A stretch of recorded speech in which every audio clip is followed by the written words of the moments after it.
அதுக்கிட்டே விடிஞ்சிடுச்சா? தூங்க முடிச்ச கொஞ்ச நேரமாச்சும். A few moments later.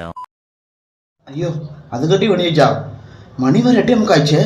ஐயோ, கம்பெனிக்கு வேறு இன்ஃபார்ம் பண்ணலையே, பல்லு கூட வளர்க்கலையே. எங்கடா ப்ரெஷ், எங்கடா தேவைன் ப்ரெஷ்? நான் என்ன பண்ணுவேன் இப்போ? நான் சூச்சோ, கம்பெனிக்கு வேறு இன்னும் இன்ஃபர்மேஷன் பண்ணலையே, என்ன பண்ணுவேன்? ஓடுறா ஃப்ரெஷ்ஷாக பல்லு வளர்க்கலாம்.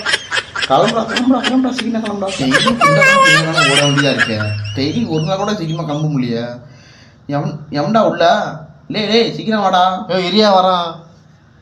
வரலன்னா விட்டுறேன்டா. ஏடா முக்குற? கதவை தோறண்டா சீக்கிரம். சீக்கிரம் வெளியே வாடா. வரும்போது தண்ணியை ஊற்றிடுவாடா. நாத்தமா ஆடுறா. இரியா வரான். செத்தனே பொறுக்க மாட்டியா? வெந்நீர் காலில் ஊற்றிக்கிட்டா அழுகுற. வாடா வந்து தொலைடா. ஓடுறா சீக்கிரம். ஐயோ, அர்ஜென்ட்டாக புரிஞ்சிக்க மாட்டேங்கிறானே இவன் வேற. இந்த கம்பெனி வேற 7 மணிக்கு வேற